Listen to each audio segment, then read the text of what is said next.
Selamat pagi saudara-saudara sekalian yang saya hormati.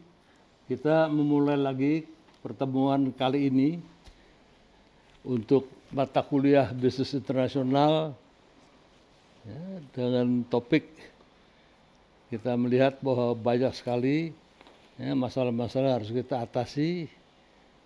Hari ini adalah pertemuan ke-12. Ya, chapter 19. Ya, jadi kalau Anda bawa buku, tolong Anda buka chapter 19 itu dari buku Charles Hill ya, tentang accounting in international business. Karena ada sedikit perbedaan ya, mengenai accounting in international business. Ya, tapi sebelumnya ya, saya ingin catat dulu ya, supaya wajah Anda didekatkan ke kamera.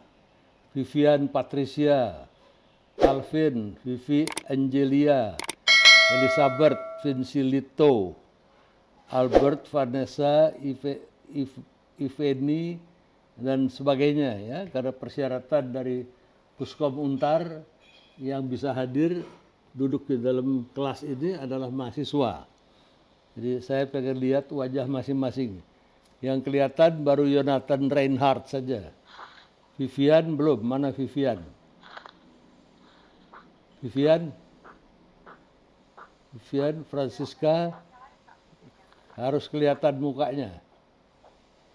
Vanessa, Albert, Vivi Angelia, Francisca mana Francisca?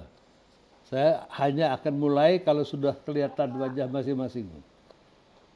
Tidak kelihatan Francisca. Calvin Kurniawan. Ayo dong cepat, kita sudah harus siap ya, sudah harus siap dengan laptop. Ya, karena memang kita mulai kuliah jam 11.30. Nanti ketinggalan. Ya, pakai laptop harus siap, kemudian sudah ada ya, artinya MS Team dan lihat ada kode dari kamera itu di-on-kan. Calvin mana Calvin? Tidak harus dipanggil satu-satu tiap kali seperti ini. Ya, Vincilito mana Vincilito? Francisca. Ya, Calvin mana Calvin?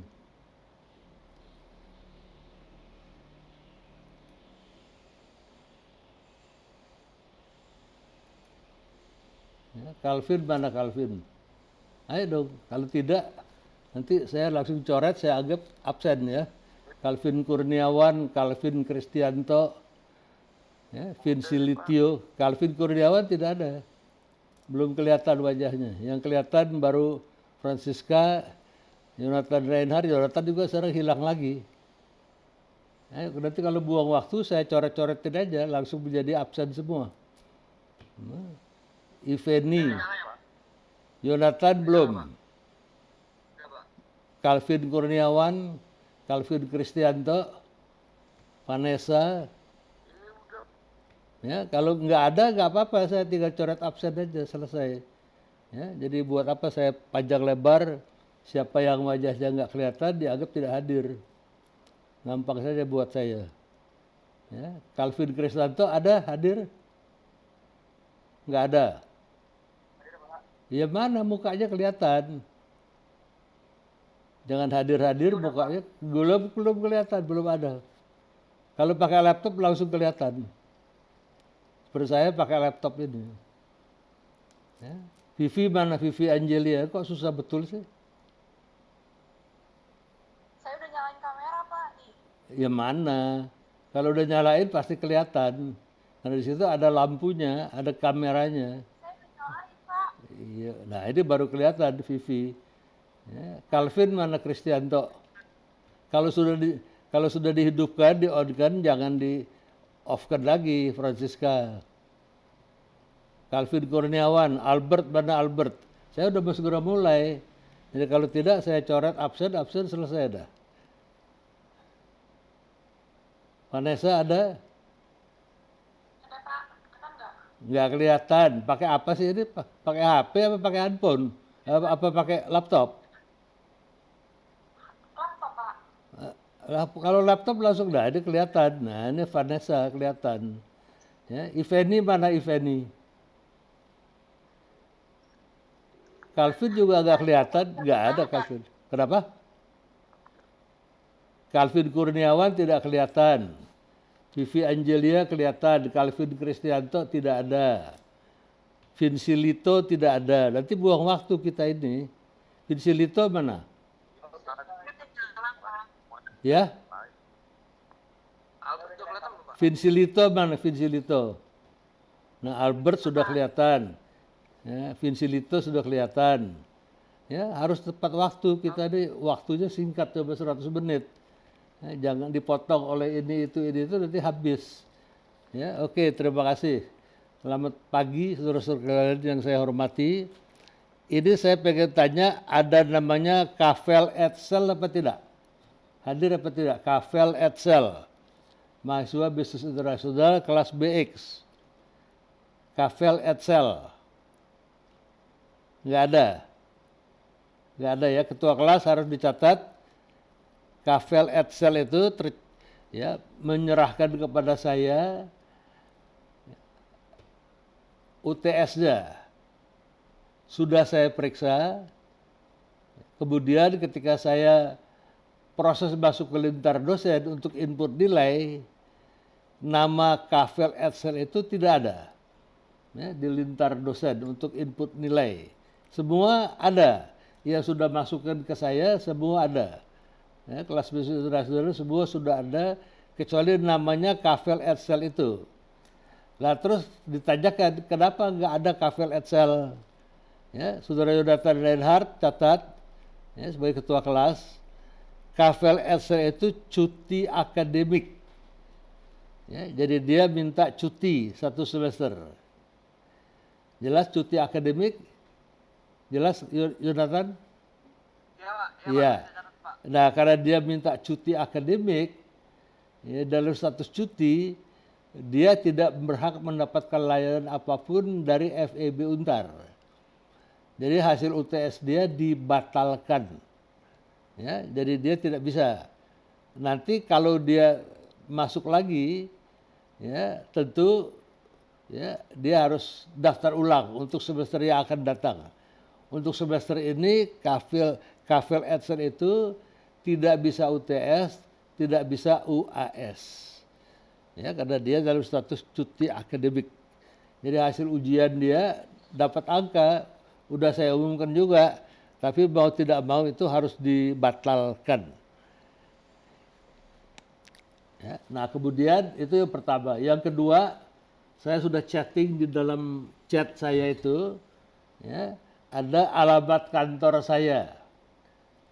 Ya, itu untuk apa?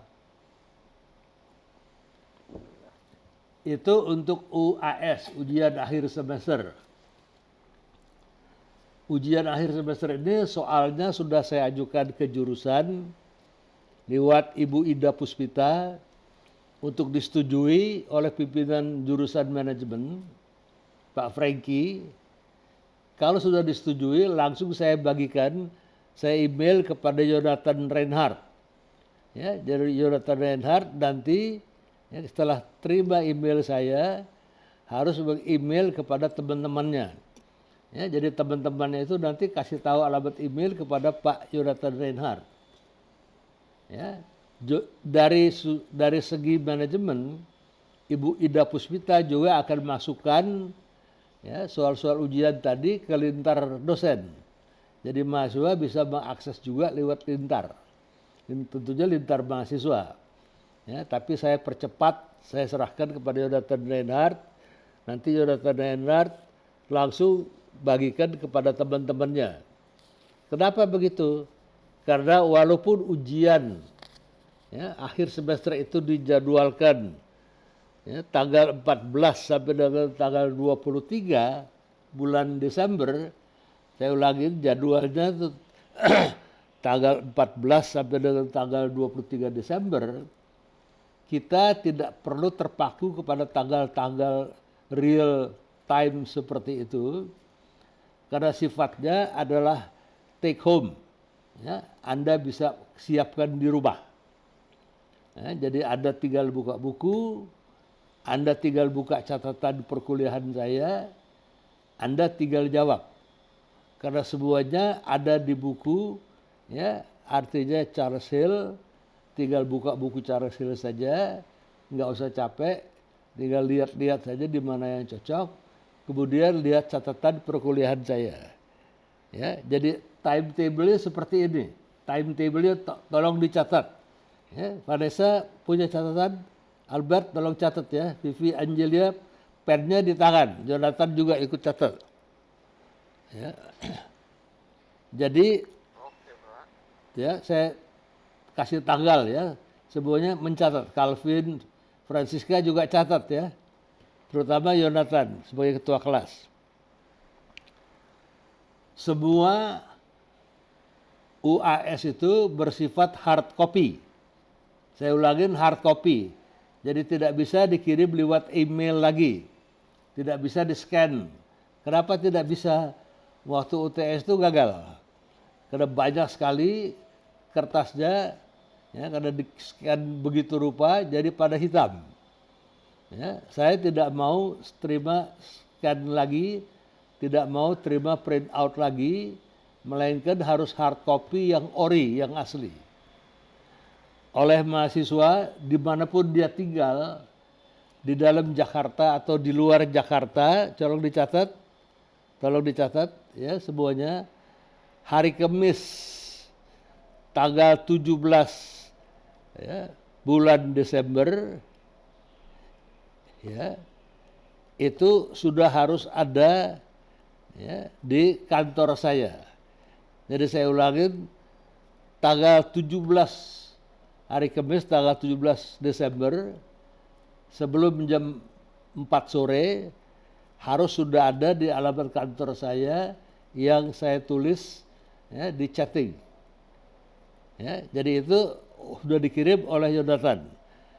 Apakah Jonathan mau datang sendiri ke kantor saya, nanti ada yang menerima, Pak Gatra namanya, atau Jonathan mau kirim per tiki, titipan kilat, JNE dan sebagainya, terserah.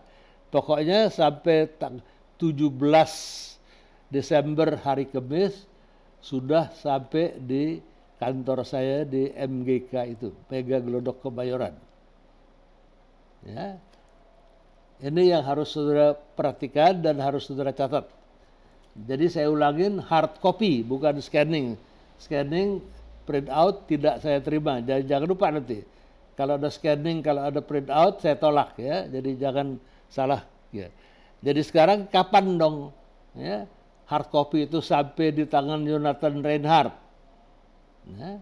Semua hard copy tadi sudah harus sampai di tangan Jonathan Reinhardt paling lambat ya hari Rabu tanggal 16. Ulangin ya.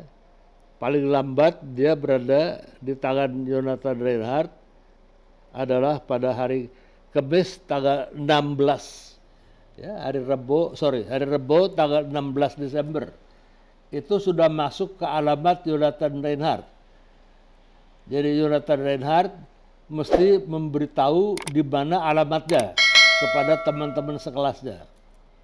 Jadi Vanessa, Albert, Ivani, Vivi Angelia, Calvin Kristanto, Francisca, Vincilito, itu sebuah dan satu kelas itu, ya, bisnis internasional kelas BX, sudah harus menyerahkan hard copy itu di rumahnya Jonathan Reinhardt.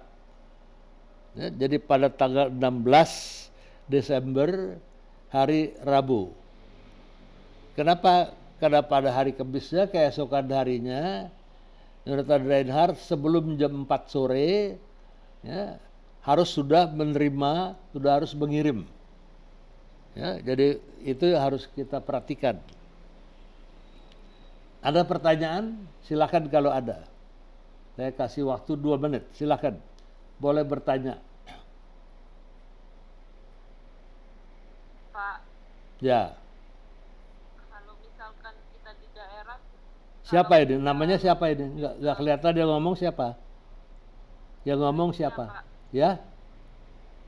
Siapa namanya? Ya Pak, Milenia. Kenapa? Kalau di daerah mana? Pangkal Pinang, Pak. Pangkal Pinang. Ada Tiki, ada JNE, ada kurir di situ, pasti ada. Pasti kan? Ada Ada. Nah, waktunya berapa lama diperlukan kirim ke Jakarta? Ya. kurang lebih 3 hari, Pak. Nah, kalau 3 hari, ya ini Milenia Lunardi ya, ya Nah, kirim 3-4 hari sebelumnya ke rumahnya Jonathan Reinhardt, gampang aja. Ya, kenapa? Karena kan UAS itu tidak real time, bisa dibuat kapan saja. Begitu saudara terima, ya soal UAS yang begitu saya kirim, saudara terima, langsung saudara kerjakan Milenia. Ya, tidak ada real time, tidak ada ujian tanggal sekian-sekian, nggak ada. Resminya di kalender akademik tanggal 14 sampai dengan tanggal 23. Tapi itu kalender akademik sudah tidak diberlakukan lagi karena kita apa? Kita kuliah online. Ya. Jadi Milenia itu bisa buat duluan. Ya, misalnya begitu terima langsung dikerjakan. Nah, begitu selesai misalnya katakanlah tanggal 9, tanggal 8 sudah selesai Desember, nah langsung dikirim ke rumah ya Jonathan Reinhardt. Itu hanya teknis, gampang saja. Ya. Tidak usah terlalu besar-besar, itu bukan masalah besar. Hanya masalah kecil, teknis, tinggal menyesuaikan berapa lama waktunya. Saya kira sekarang di kota besar seluruh Indonesia itu sudah ada Tiki, JNE, ya, kurir-kurir seperti itu. Jelas? Milenia Lunardi? Halo? Halo? jelas, Pak, jelas. Jelas. Ya, jadi soal kapan itu ada tentukan sendiri. Kalau dia perlu 3 hari, ada sebelum 3 hari, ya, 4 hari sebelumnya kirim ke Jonathan Reinhardt. Alamat yang penting Anda tahu di mana rumah Jonathan Reinhardt. Jonathan Reinhardt, tolong kasih tahu alamat rumah Anda kepada WA Group ya, itu satu. Ada lagi yang mau bertanya? Ada lagi? Jangan yang teknis-teknis begitu. Itu gampang sekali. Tinggal menyesuaikan. Kalau Pangkal Pinang, ya. Pak Gatra ada nomor handphonenya nggak Pak? Pak Gatra. Ada di mana itu di chatting ada nomornya itu. Kan ada ya? Ada kan? Kontak nomor kan ada di chatting. Coba lihat di chatting. Udah saya kasih kok. Ya. Dan semua tidak boleh terlambat dengan alasan apapun. Karena Pak Gatra nanti sudah harus menyerahkan kepada saya. Pak Gatra tuh harus sortir dulu, ya, artinya mana kelas MPI, AX, BX, udah gitu mana yang kelas bisnis rasional, AX, BX, dia juga perlu waktu. Ya. Nah saya maunya ya, sebelum libur Natal sudah diterima di tangan saya. Ya, jadi Pak Gatra coba praktis punya waktu Jumat dan Sabtu untuk ya, mensortir mana yang kelas AX, BX. Sama seperti saya lakukan. Sekarang saya punya file UTS. Udah rapi sampai saya, filenya ada sampai saya. Kelas bisnis nasional AX, BX, hasil ujiannya ya, ada sampai saya. Kelas MPI, AX, BX, ada sampai saya. Ya, UTS itu. Saya simpan. Jadi kalau ada yang mau protes, saya punya filenya. Apalagi kuliah ini kan direkam. Ya, oke, ada lagi? Ada lagi? Nomor telepon ada di situ, di chatting. Jadi jangan lupa tanggal 17 Desember ya, itu hari Kamis sudah harus sampai di Mall Glodok Kebayoran. Siapa yang mau tanya tadi? Silakan, siapa? Saya, Pak, saya mau nanya. Siapa? Saya ini siapa? Saya ini siapa? Vivian, Pak. Iya, Vivian. Saya Kenapa? mau nanya, untuk soal UASnya dibagikan kapan ya, Pak? Loh, kan saya bilang sekarang lagi disetujui. Ya, kan tadi saya jelaskan kan, dengerin nggak? Denger nggak tadi? Dengerin, saya tadi dengar Bapak bilang kira bisa kelar di sekitar 8 Desember tadi di contoh Bapak. Bukan, saya kan bilang tadi dari awal, makanya Vivian dengarkan. Ya, sekarang sudah saya kirim kepada jurusan Ibu Ida Puspita untuk disetujui oleh Pak Franky Slamet. Nah begitu persetujuan itu ada, ya sudah disetujuin, saya langsung kirim ke Yonatan by email. Ibu Ida Puspita juga masukin ke Lintar, ya. Jadi Lintar mahasiswa juga pasti ada itu. Ya dengarkan, udah saya jelaskan, jangan tanya lagi. Boleh tanya kalau yang belum jelas. Kalau yang belum didengar ya jangan salahkan saya kenapa nggak dengar, ya, Vivian ya. Nah, Oke, Pak. oke, ada lagi? Siapa mau bertanya? Boleh. Yonatan, ada pertanyaan? Silakan. Karena ini ketua Ya, kelas penting. kalau kan hari Rabunya kan deadline ya Pak di rumah saya Pak jawabannya. Ya, Kamis pagi udah bisa saya kirim ke Bapak ya Pak berarti ya? ke Bawah Gelodok Kebayoran ya. Oh ya, boleh.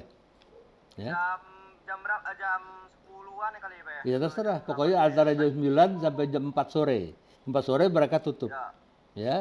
Dan siapa yang terlambat kirim, Yonatan, ya, jangan ditunggu. Kalau ada yang terlambat kirim, ya, itu jangan ditunggu. Udah hangus saja mereka. Ya, jadi biar ya, bertanggung jawab. Jadi jangan sampai terlambat kirim tanggal 16 hari Rebo di tangan Yonatan Reinhardt. Siapa yang terlambat kirim jangan ditunggu. Ya, besoknya hari Kamis langsung kirim ke MGK. Jadi siapa yang terlambat salah sendiri. Ya, tanggung jawab sendiri. Sudah dewasa kan? Nah, jadi yang paling penting jangan pernah terlambat. Ini saya tegaskan berkali-kali, jangan pernah terlambat. Ada lagi yang mau bertanya? Silakan. Jadi Yonatan, sekali lagi, kalau sampai hari Rebo belum datang, tinggal. Ya, jangan kalau Yonatan tunggu-tunggu, nanti seluruh schedule ini akan kacau.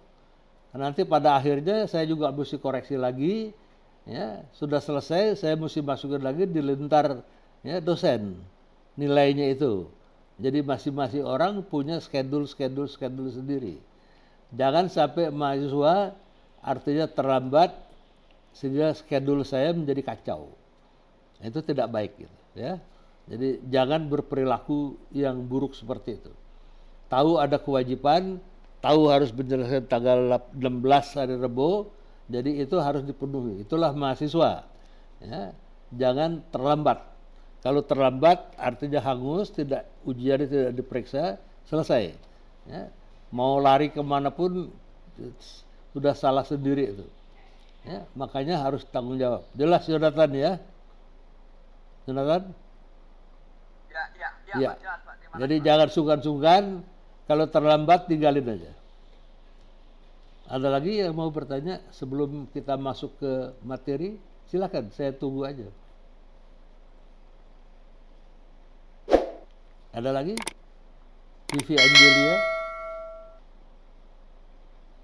Enggak ada. Kalau ada silakan, saya kasih waktu. Calvin Kurniawan. Tadi ada pertanyaan sudah saya jawab, bagus sekali, terima kasih. Ya. Tetapi dengarkan dulu, jangan nanti diulang lagi. Ya. Oke, Vivi, ada yang mau bertanya? Vivi Angelia, betul Vivi Angelia ya, bukan Angelia, Angelia ya. Angelia, Pak. Angelia. Daerah, Pak, udah cukup jelas. Cukup jelas. Vanessa cukup jelas, Ya, Vanessa? Vanessa? Vanessa? Cukup jelas, Pak. Cukup jelas. Milenia Lunardi yang dari Bangka cukup jelas? Jelas, Pak, jelas. Jelas. Vinci Lito ada? Ada Vinci Lito? Siapa yang ketika hasil UTS tidak bagus, ya harus membuat bagus. Cara membuat bagusnya ialah menulisnya yang jelas. Kalau saya tulis misalnya ketika di UTS, ya, terus di situ ada diamond Michael Porter Competitive Advantage Diamond. Tolong gambarkan dan jelaskan. Nah, gambarnya dulu. Ya, sudah ada gambarnya baru jelaskan. Misalnya demand condition, misalnya faktor condition ini. Panjang lebar. Ya, nulisnya jangan ogah-ogahan. Kalau tulisnya ogah-ogahan, nanti saya kasih angka juga, ogah-ogahan juga. Ya, tapi kalau dulu jelas panjang lebar bagus, nah itu saya kasih nilai tinggi. Nah, nanti saudara lulusnya juga tinggi. Kalau lulus 100, saya kasih 100. Saya nggak takut tuh kasih angka 100. Tapi kalau coba layak dapat 20, ya saya tulis 20. Jangan lupa ya, nilainya paling sedikit harus 60. Harus C ya. Udah, kita mulai lagi dengan konten. Ya, buka buku. Buku harus terus dibuka. Jangan cuma ya disimpan aja. Apakah e-book apa segala macam. Itulah gunanya orang belajar. Tidak ada bedanya dengan di kelas. Bawa buku, bawa catatan. Semua kuliah kita ini direkam.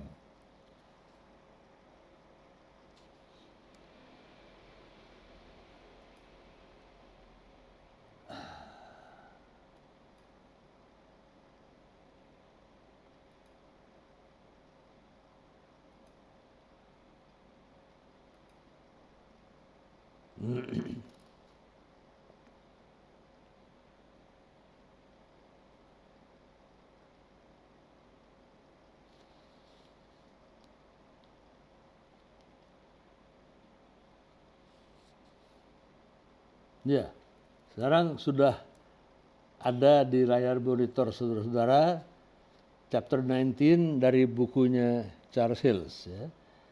Accounting in the International Business.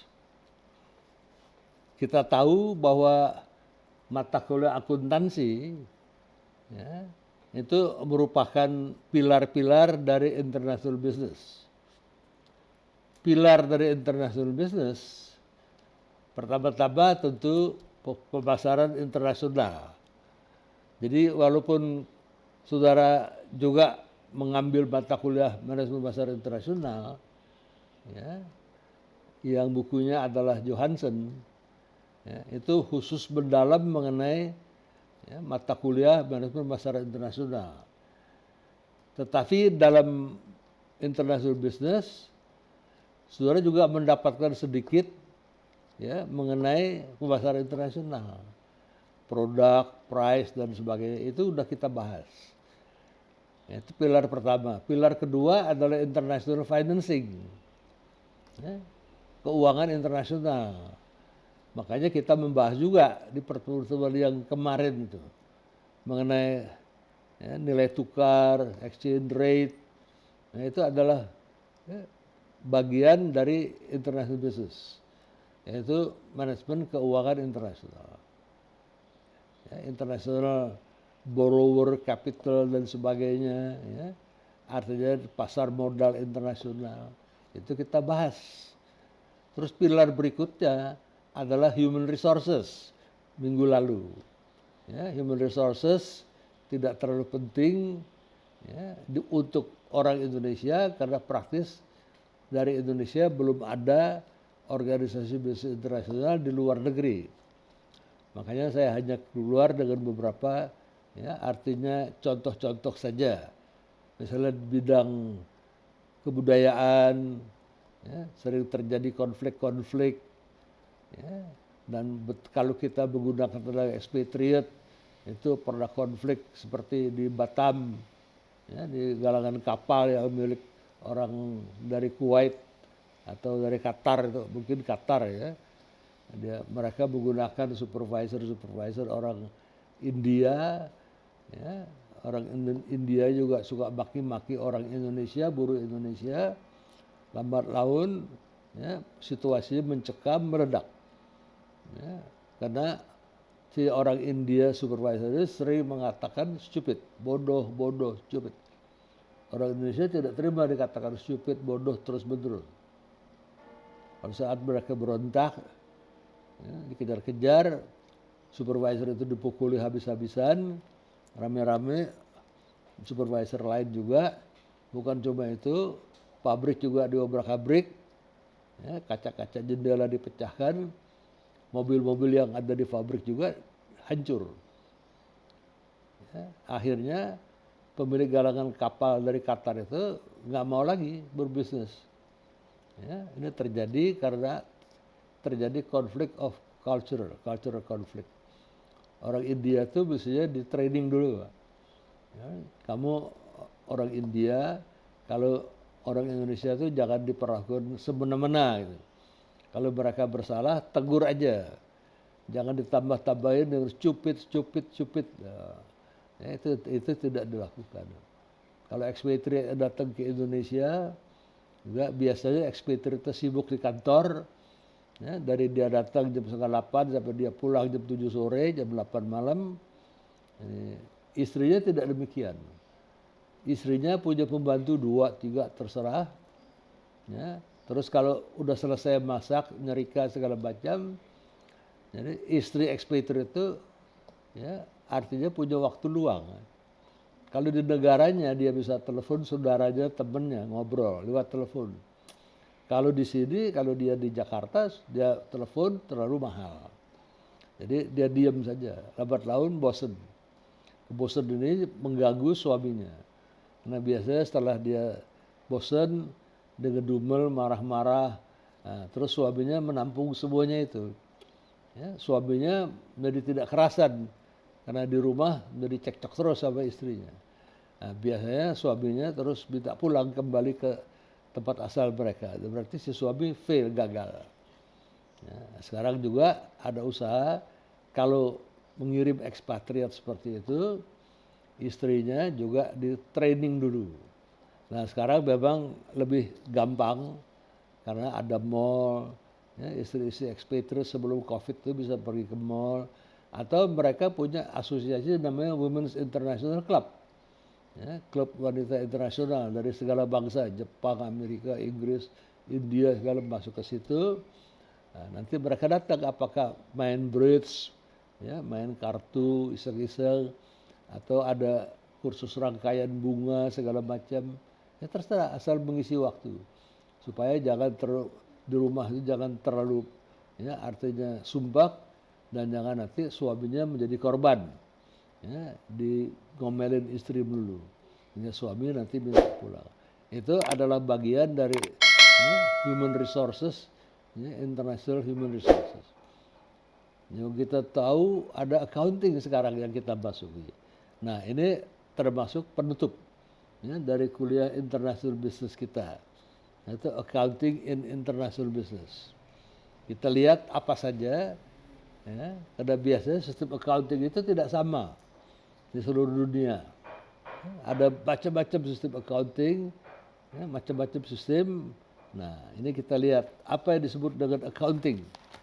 Saudara bukan jurusan akuntansi, saudara jurusan manajemen, tetapi layak tahu juga. Oleh Charles Hills dikatakan bahwa accounting is the language of business, adalah bahasa dari bisnis, ya, language of business. It is the way firm communicate their financial position. Itu caranya, ya, the way firms, perusahaan mengkomunikasikan, ya, apa yang dikomunikasikan, apa yang disampaikan ialah financial position mereka. Jadi kalau kita melihat laporan akuntansi, sekaligus kita tahu bagaimana posisi perusahaan itu, ya, di bidang keuangan. Tentunya kita harus ahli akuntan, kalau tidak kita tidak tahu, ya, apakah menurut laporan akuntansi itu, ya, ada overinvest, ya, artinya modalnya ketinggian, apakah kita terlalu banyak meminjam, ya, kepada bank, minta loan, sehingga nilai interest rate kita menjadi meningkat sekali, ya, itu tidak boleh dilakukan.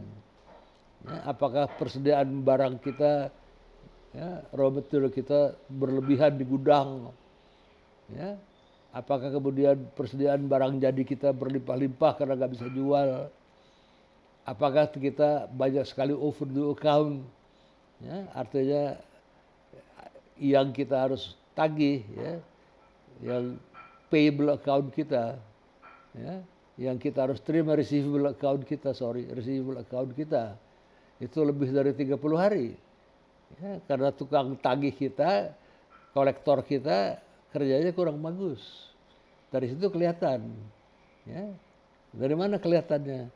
Kalau kita kasih current account itu 30 hari, 30 days, lebih dari 30 days, itu berarti menjadi ya, overdue account. Jadi kalau overdue account kita yang lebih dari 30 hari bertumpuk, tugas kolektor kita memang kurang bagus. Ya, jadi kita harus panggil. Dan itu semua kelihatan nampak pada laporan akuntansi. Saya bukan ahli akuntansi, tapi ketika saya juga dulu masih memimpin perusahaan, mau tidak mau itu harus saya perhatikan. Terutama juga collection. Ya, karena saya minta collection terakhir berapa. Kemarin collectionnya berapa, 500 juta misalnya. Nah, terus di bank kita ada duit berapa? Ya, katakanlah di bank kita ada 5 miliar, ditambah collection 500 juta hasil kemarin. Jadi hari ini di bank kita ada 5,5 miliar. Kenapa saya perlu tahu? Karena saya hari itu juga harus tekan cek, harus tekan giro, pembayaran. Ya, tagihan-tagihan payable yang harus kita bayar. Saya bayar pemasok sekian, kadang-kadang saya mesti bayar karena saya punya expatriate Sumitomo orang Jepang itu yang tinggal ya, di hotel-hotel atau di tempat-tempat yang ya misalnya seperti tempat-tempat di mana mereka tinggal pada saat itu, dan tiap 6 bulan sekali rental fee-nya harus saya bayar. Nah, saya mau tahu berapa total cek giro yang pagi ini mesti saya tekan. Misalnya 1,5 miliar. Nah, itu masih oke. Kenapa? Karena kita punya di bank duit 5,5 miliar. Ya, jadi saya ingin supaya cek saya, giro saya yang saya tekan itu tidak merupakan cek atau giro yang bodong, nggak ada dananya. Wah, itu berbahaya sekali buat reputasi perusahaan. Ya, makanya saya perlu tahu collection. Ditambah dengan berapa nilai duit kita yang ada di bank. Baru saya mau teken cek itu. Atau teken giro itu. Kalau tidak saya menolak. Nanti kalau saya tanda tangan, cek kosong, gironya kosong, waduh, reputasi perusahaan dan reputasi saya menjadi berantakan. Ya, itu salah satu cara, ya, lihatnya ialah dari laporan akuntansi itu. Nah, untuk perusahaan internasional, ya, laporan akuntansi ini tambah menjelimet, tanda bikin bingung karena dia lebih kompleks. Seperti saya katakan tadi, ya, karena begitu banyak perbedaan-perbedaan ya, yang terjadi dalam menyusun laporan keuangan ya, from country to country. Satu negara berbeda dengan yang lain, ya, tidak sama. Misalnya ada lulusan akuntansi di Fakultas Ekonomi dan Bisnis Untar, ya, dia belajar akuntansi sampai selesai. Lulus, belum tentu dia bisa langsung kerja di perusahaan Amerika. Belum tentu dia bisa langsung kerja di perusahaan-perusahaan akuntansi Amerika. Kenapa? Antar perusahaan Amerika dan ya, Indonesia sistem akuntansinya berbeda. Ya, di Indonesia sistem akuntansinya berdasarkan undang-undang. Ya, sedangkan sistem akuntansi di Amerika itu bukan berdasarkan undang-undang, melainkan ya, dia disebut GAAP, Generally Accepted Accounting Principle.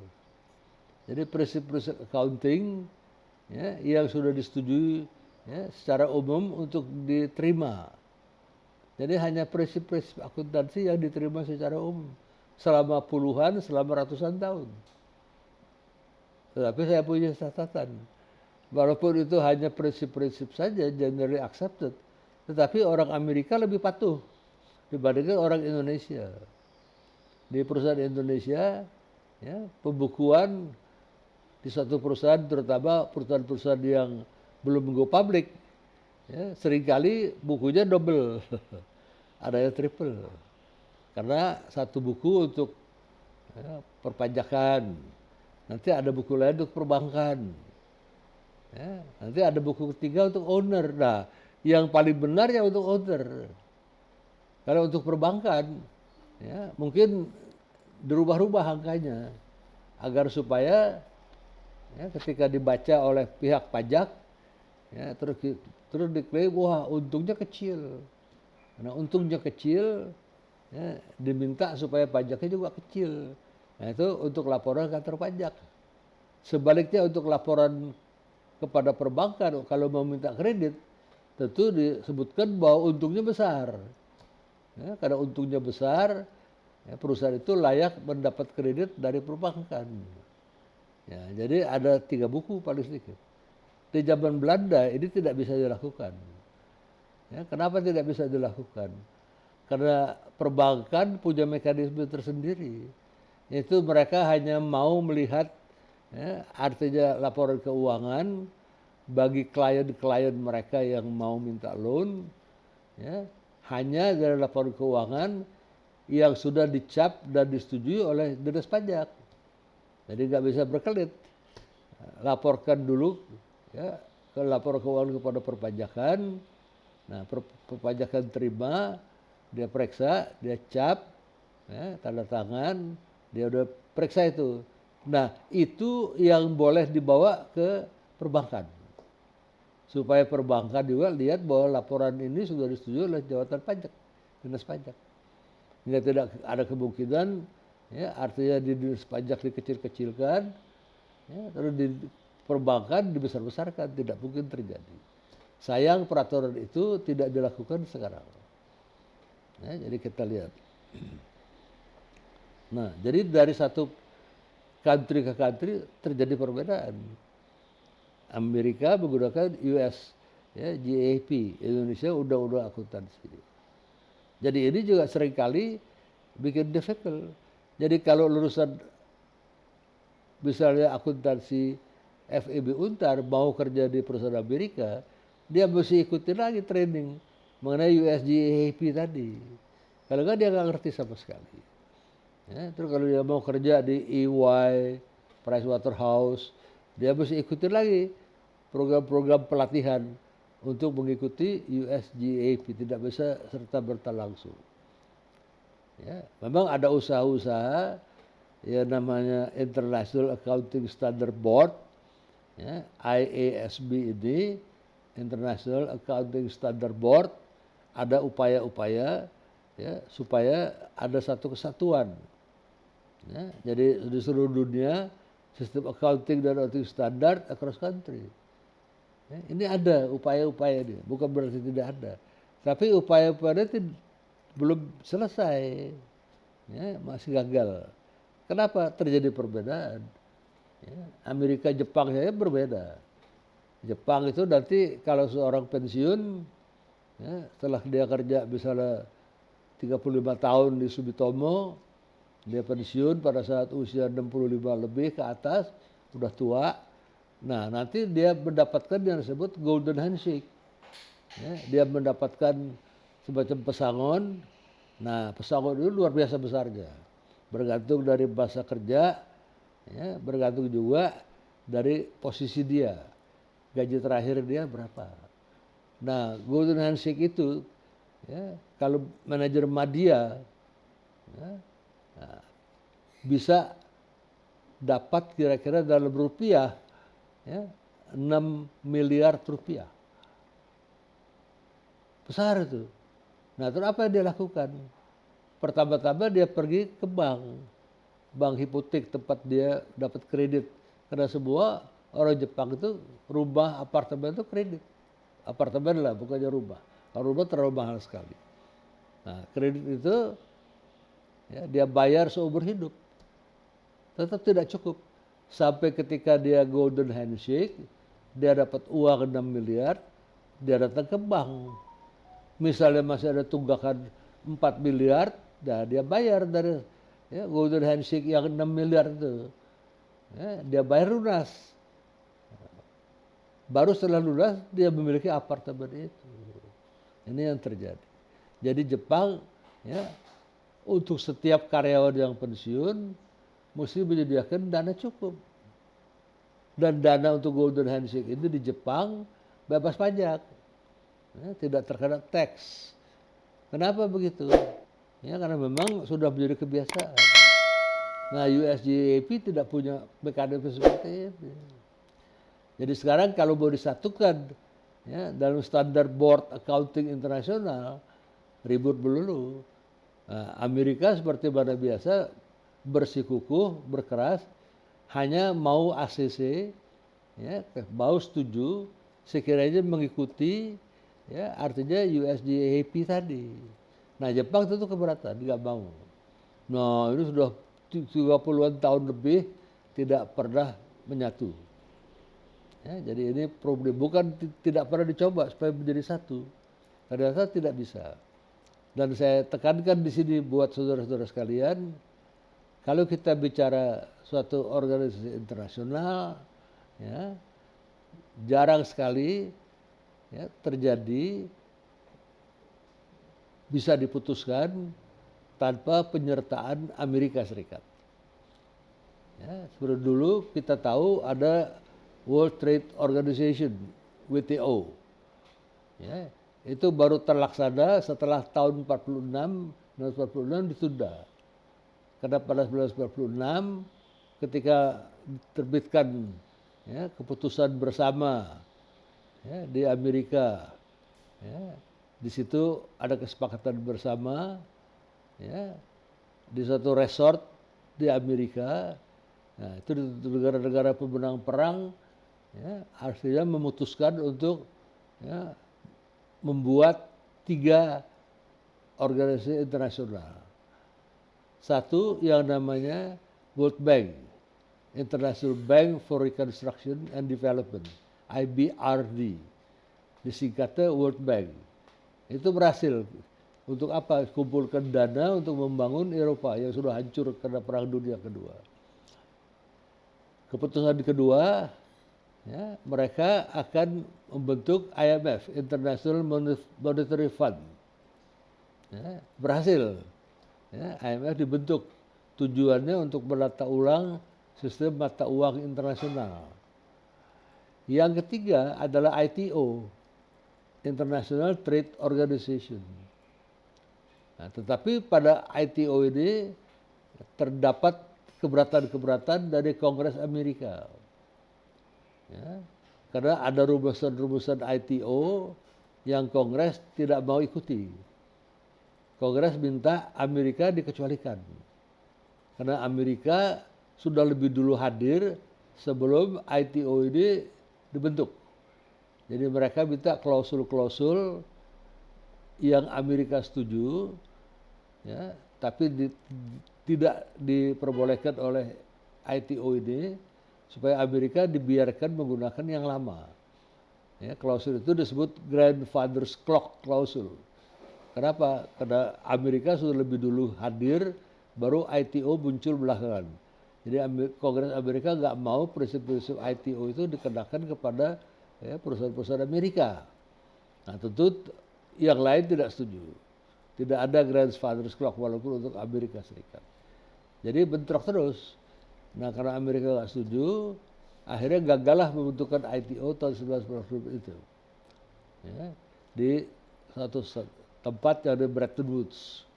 Jadi Bretton Woods Agreement yang mestinya keluar 3 macam agreement, hanya keluar 2 macam.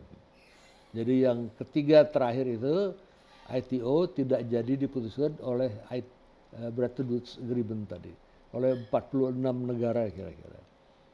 Nah, akibatnya apa? WTO hanya dijadikan semacam sekretariat bersama, tidak punya wewenang enforcement. Ya, namanya GATT, General Agreement on Tariff and Trade. Jadi kumpul-kumpul saja. Nah, kalau ada kesepakatan, setuju, siapa yang mau ikut boleh. Kalau negara yang bersangkutan menolak juga nggak apa-apa, karena tidak bisa diapa-apakan. Tidak ada law enforcement. Ya. Baru kemudian beberapa puluh tahun kemudian dalam Uruguay Round, kesepakatan Uruguay, ya, tahun 1994, ya, ada beberapa round, kayak Kennedy Round, Tokyo Round dan sebagainya. Tiap round juga bisa 7 tahun, seperti Uruguay Round 7 tahun. Dinamakan Tokyo Round karena pertama kali dibuka perundingan itu, ya, di kota Tokyo. Adalah Kennedy Round. Kenapa dinamakan Kennedy Round? Ketika mulai perundingan saat itu, ya, Menteri Perdagangan Amerikanya adalah Kennedy.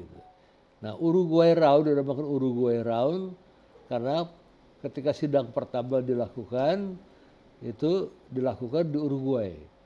Ya, terus sidang-sidang berikutnya selama 7 tahun itu perundingan ini segala macam lah. Ya, baru pada akhirnya 1994 ya dalam kesepakatan Marrakesh, karena sidang terakhir dilakukan di Marrakesh di ibu kota Maroko. Di kesepakatan Marrakesh itu Marrakesh Accord ditentukan bahwa GATT dibubarkan. Ya, dan pada tanggal 1 Januari 1995 dibentuklah yang namanya World Trade Organization. Sama seperti badan PBB di bidang ya, artinya politik keamanan.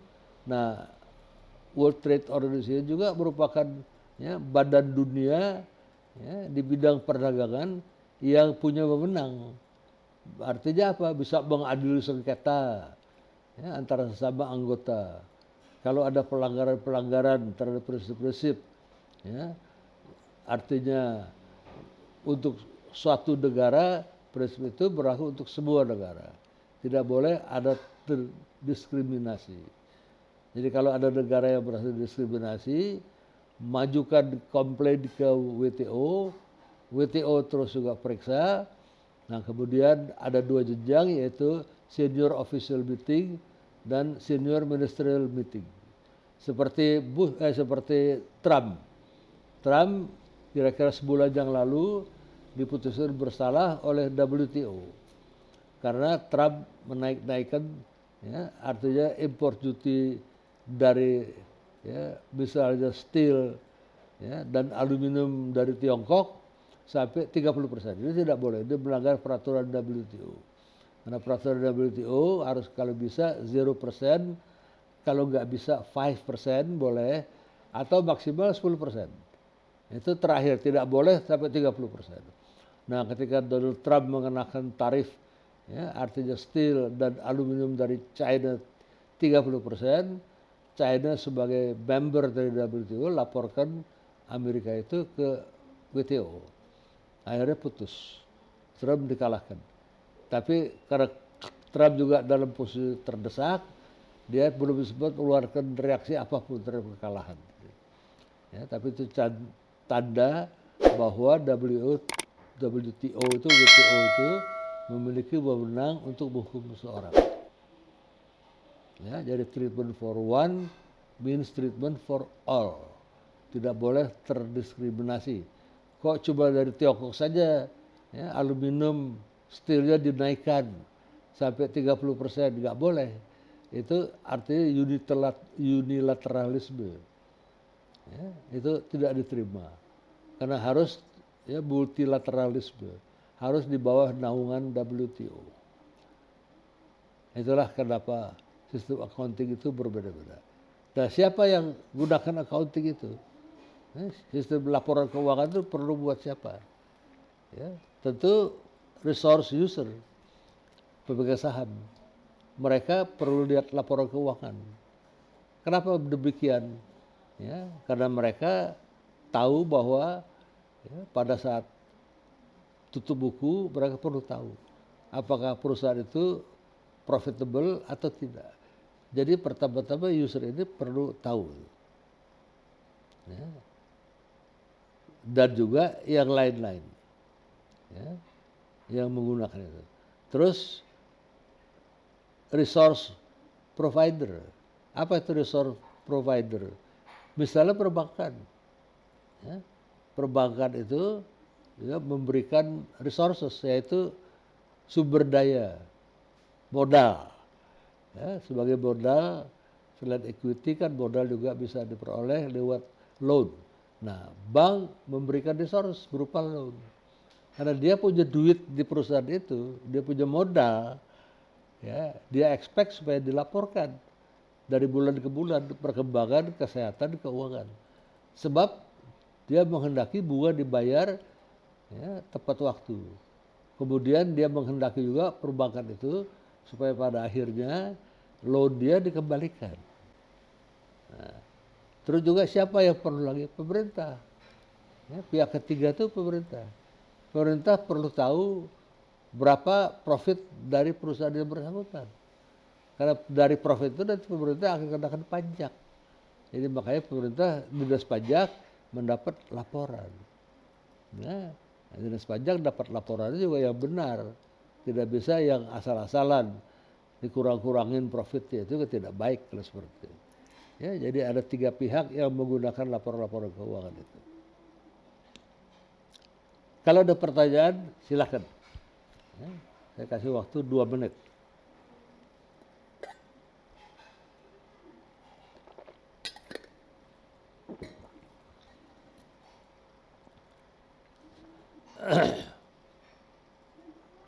Oke, kita teruskan. Tadi dikatakan ya bahwa memang terdapat sistem akuntansi yang sangat berbeda-beda dari satu negara ke negara lain. Tarasier menulis di sini dikatakan ada suatu penelitian ya di antara 22 negara. Dalam 22 negara itu terdapat 76 cara. Ya, negara 22, tapi ada 76 cara untuk mengakses cost of goods sold, COGS. Jadi bayangkan, negaranya 22, caranya ada 76 cara dalam 22 negara itu. Jadi tiap negara ya, pasti punya beberapa sistem untuk mengukur COGS, cost of sale. Ya. Nah, terus juga untuk mengatur ya, untuk menentukan return on assets ada 65 cara dari 22 negara. Terus ada 20 cara untuk ya mengkalkulasi net profit. Bayangkan, negaranya hanya 22, tapi ada begitu banyak cara. Nah, dengan demikian ya, artinya merupakan challenging, ya, tidak gampang untuk compare financial performance dari perusahaan-perusahaan dari different country. Tidak gampang. Sistem akuntansi Jepang berbeda dengan sistem akuntansi Amerika. Mungkin berbeda lagi dengan sistem akuntansi Indonesia. Ya. Nah, terus juga yang lain-lain. Ada usaha untuk mengharmonisasi ini seperti saya tadi, International Standard Board of Accounting, tapi tidak gampang karena Amerika memprotes lagi. Nah, sebagai satu contoh, ada satu negara yang berubah total sistem akuntansinya sehingga beda dengan yang dulu-dulu. Misalnya apa? Republik Rakyat Tiongkok, RRT, China. Dulunya China di zaman Mao Zedong adalah negara sosialis komunis. Ya, sebagai negara sosialis komunis, tentu perusahaan-perusahaan yang milik pemerintah di sana tidak mengejar laba, nggak ada tuh laba ya. Jadi sistem akuntansi beda sekali. Nah, ketika China di bawah Deng Xiaoping ya, mau mengundang modal asing masuk ke China, tentu tidak gampang. Ya, kalau sistem akuntansinya masih seperti itu.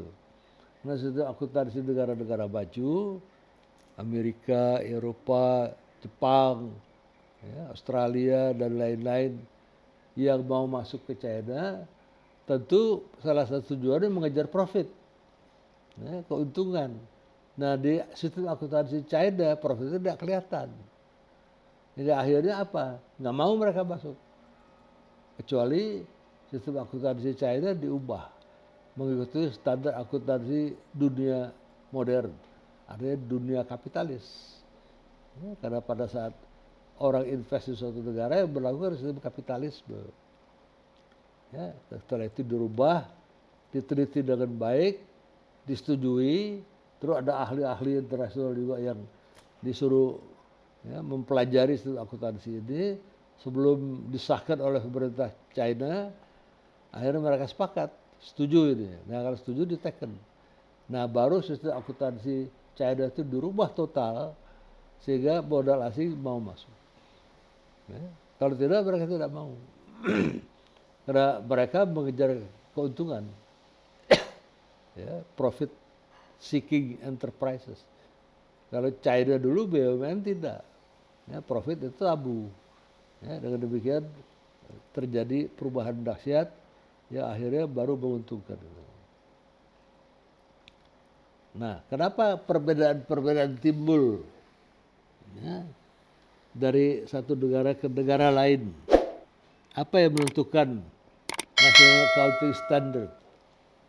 Ya, menurut Hill ada lima macam variabel yang menyebabkan satu negara berbeda dengan negara yang lain dalam menentukan ya, accounting standard mereka. Pertama, relationship between business and the providers of capital.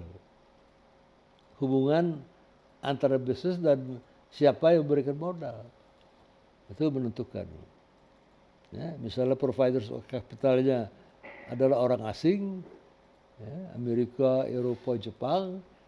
Nah, mereka datang membuat bisnis di Cina itu karena mereka ingin cari untung.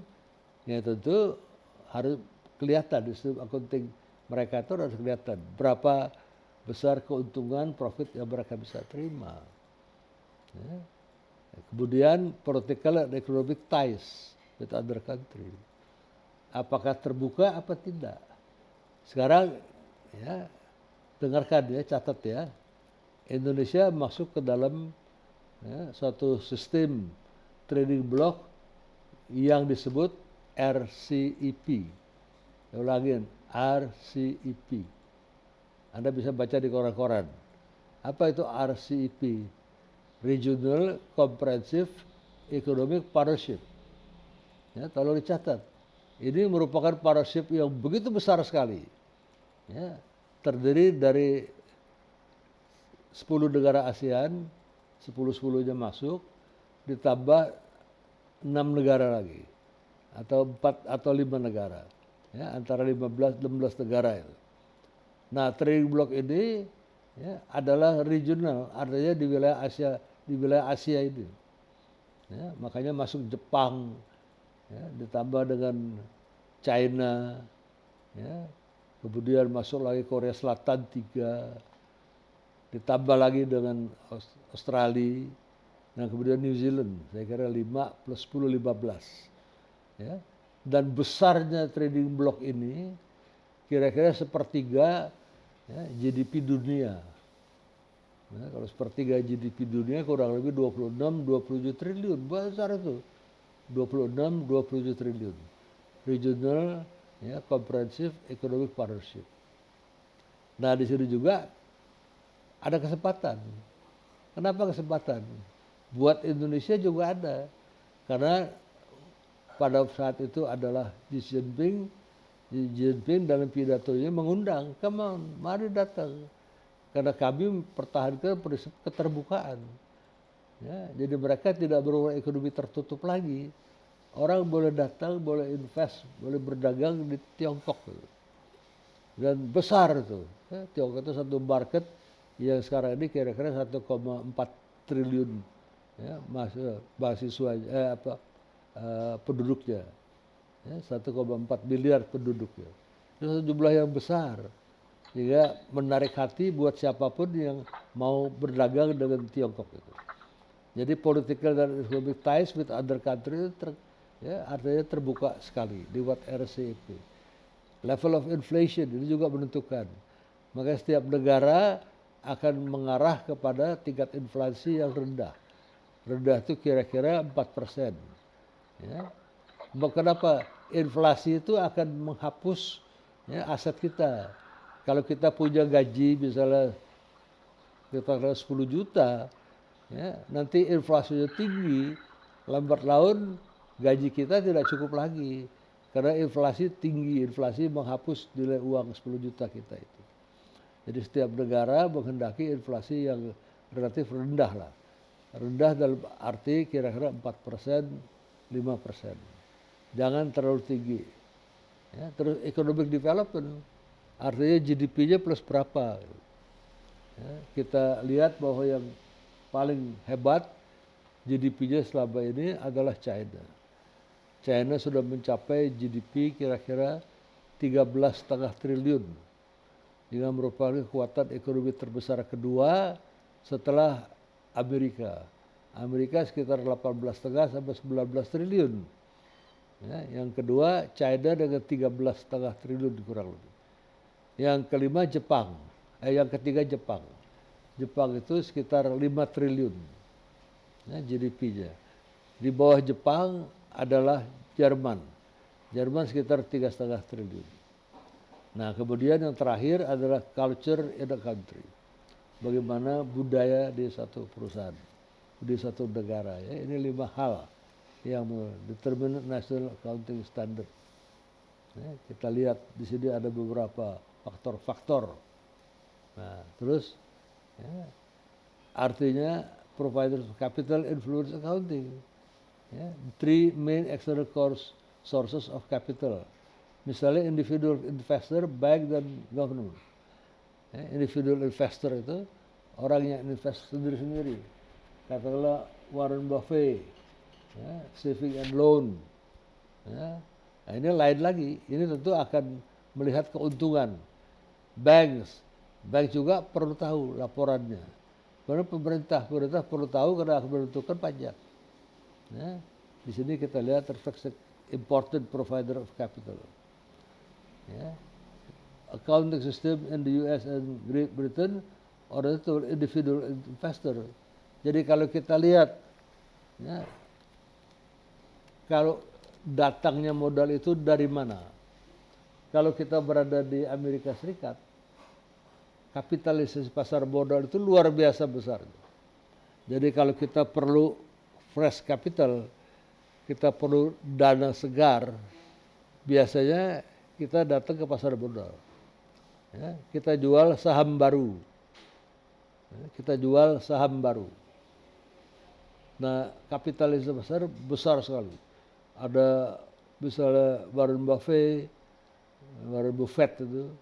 Kemudian ada juga yayasan pensiun fund dan sebagainya. Itu siap menampung. Belum lagi yang lain-lain. Jadi duit ada, tinggal apakah menarik apa tidak. Kalau kita jual saham di pasar modal itu. Karena kapitalisasinya besar sekali. Di luar Amerika yang kapitalisasi besar adalah Inggris, Great Britain. Di luar itu 2 negara itu kecil. Jepang, Eropa lainnya selain Inggris, Indonesia. Ya, tidak bisa diharapkan kalau kita datang ke pasar modal, ya, kita minta fresh capital, ya, kita lepas saham baru akan mencukupi, tidak mungkin.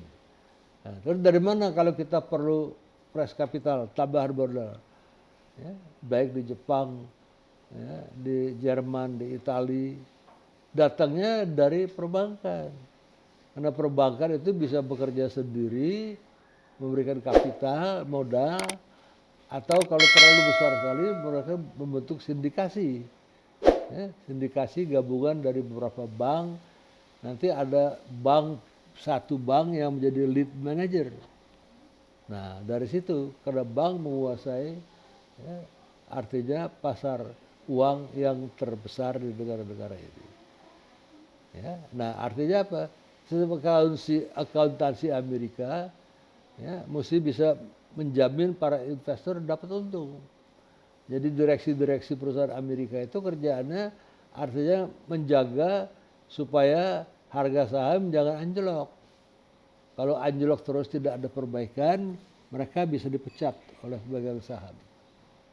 Kalau perbankan artinya tidak seperti itu.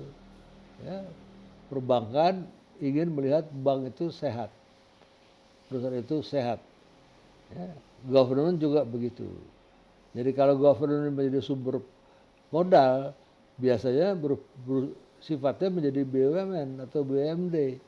Ya, artinya seperti Garuda, ya, juga seperti Pelni, Pertamina, itu adalah provider kapitalnya pemerintah.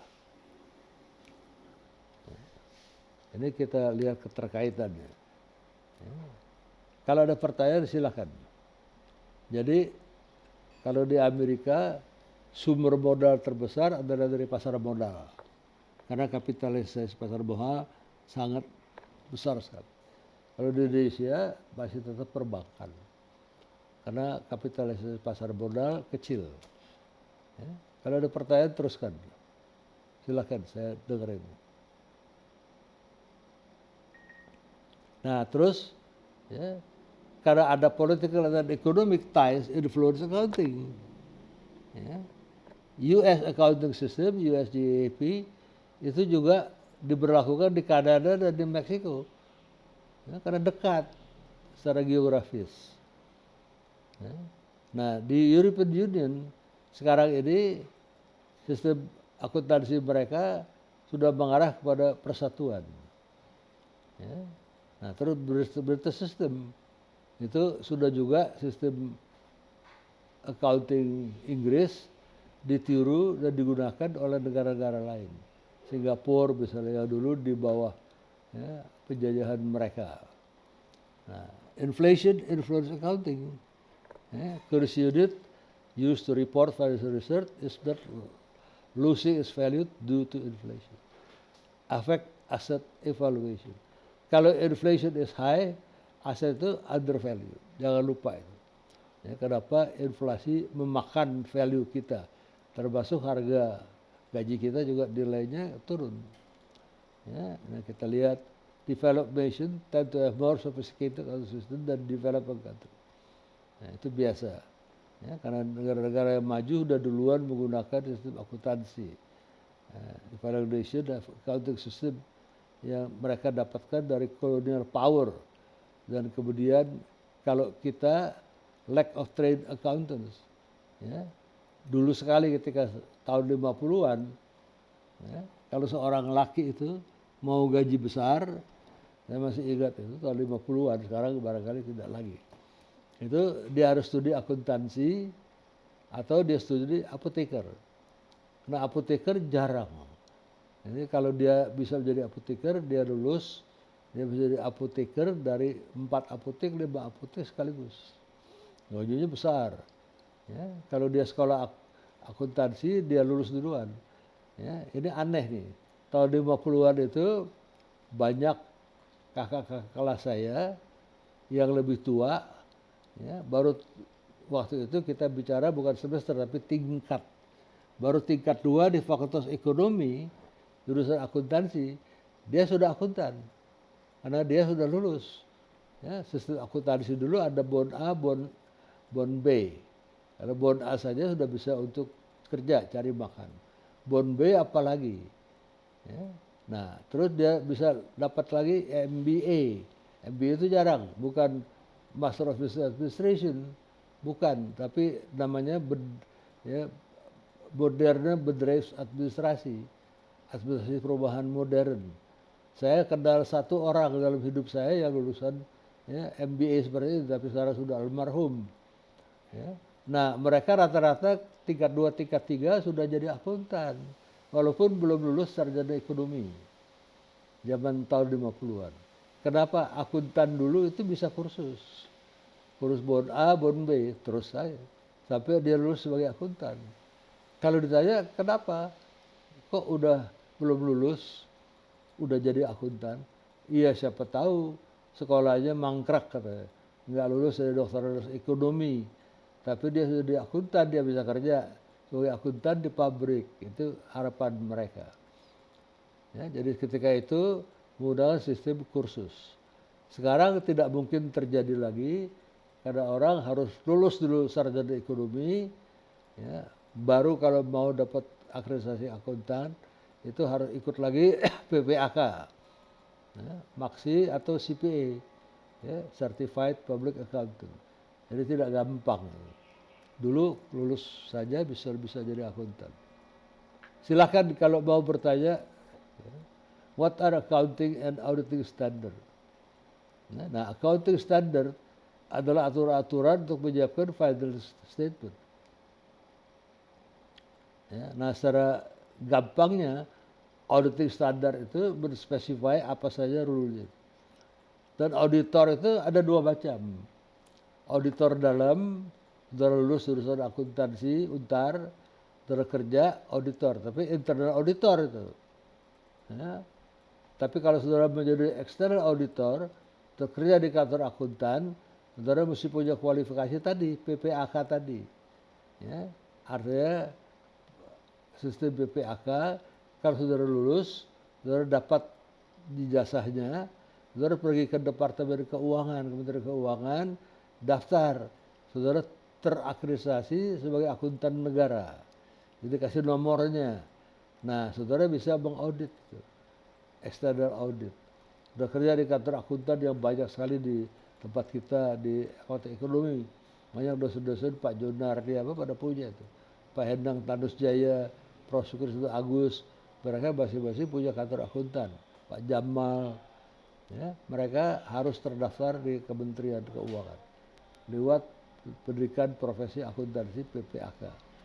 Atau mereka ikut, sekarang ini bisa ikut Certified Public Accountant.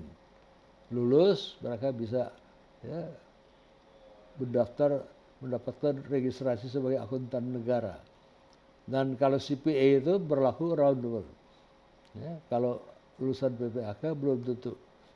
Ya, karena setiap orang yang memiliki sertifikasi akuntan negara itu berhak membuat laporan keuangan dan diteken. Nah, kita lihat di sini ada International Accounting Standard Board. Ya, ini most IACSB constant with standard di Amerika Serikat. Jadi sebagian terbesar sudah mengacu kepada USGAP. Ya, tapi sampai kapan bersatunya tidak jelas.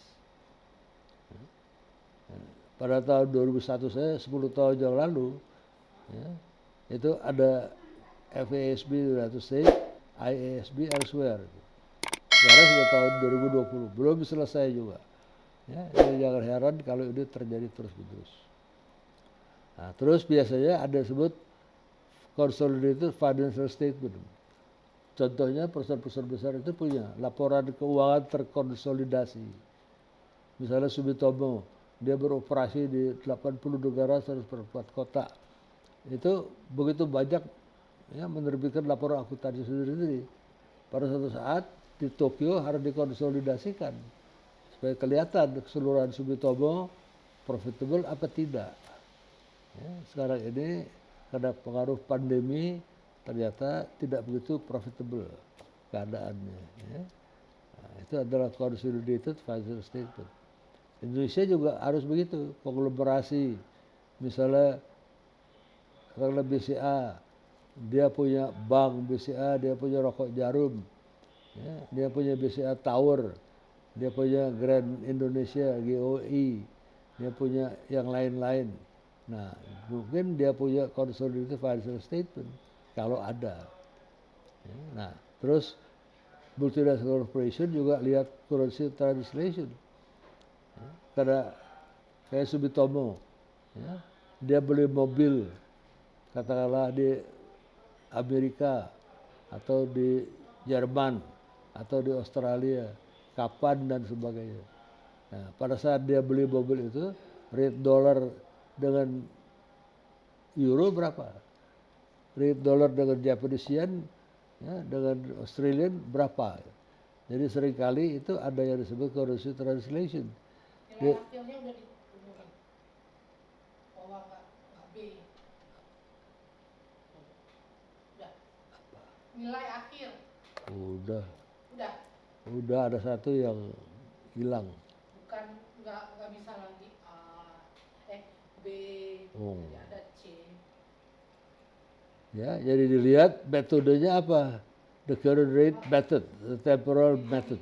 Jadi semua translate ke dalam currency rate yang sekarang. Itu paling gampang. Kalau enggak susah nanti. Ketika dia beli ban 10, rate-nya berapa? Ya, nanti di balance sheet-nya kelihatan. Ya, jadi tidak gampang. Ya, suatu international accounting standard. Temporal method, ya, translate assets value in foreign country, exist when assets are purchased. Tanggalnya berapa, rate-nya berapa, itu tidak gampang. Karena dilihat dulu, ya, rate-nya berapa, ditentukan dulu. Oh, pada waktu beli, ya, euro harganya sekian, jadi sekian US dollar. Nah, itu juga tidak gampang. Ya, di sini kita lihat banyak sekali kekurangan. Control system, ya, karena biasanya head office itu ya, artinya conducted annually and involve 3 steps. Step unit goals, terus juga head office, ya, kemudian terjadi. Di Jakarta itu saya diaudit. Nah kemudian di Jepang diaudit juga. Pada waktu itu auditornya adalah Arthur Andersen. Ya. Nah terus juga exchange rate. Ya, itu juga ada yang namanya Lesser Lawrence. Firm can deal with the problem of exchange rate and control in 3 other ways. Ya, ini tidak akan saya tanya. Ini Lesser Lawrence model. Ini terdapat pada akuntansi internasional. Transfer pricing juga menentukan. Ya, transfer pricing Sumitomo Jakarta, Sumitomo Singapura. Itu kalau saya beli barang apapun ke Singapura, saya mesti siap dikenakan ya, harga barang $1 lebih tinggi. Nah, karena ketika itu memang bisa ya, pajak penghasilan perusahaan PPh badan di Indonesia 30%, Singapura 20%, jadi ada beda 15%. Jadi pelan-pelan dipindahkan ke Singapura. Sekarang sudah tidak lagi demikian besar. Singapura tetap 20%, Indonesia sekarang sudah ya, 30%, bahkan kalau perusahaan IPO, go public, bisa dapatkan tarif yang 25%. Ya, ini berupa hal-hal yang kecil. Saya kira itu saja yang akan saya sampaikan, terkecuali ya, ada pertanyaan dari saudara-saudara yang saya harapkan ya, bisa saya jawab. Silakan kalau ada.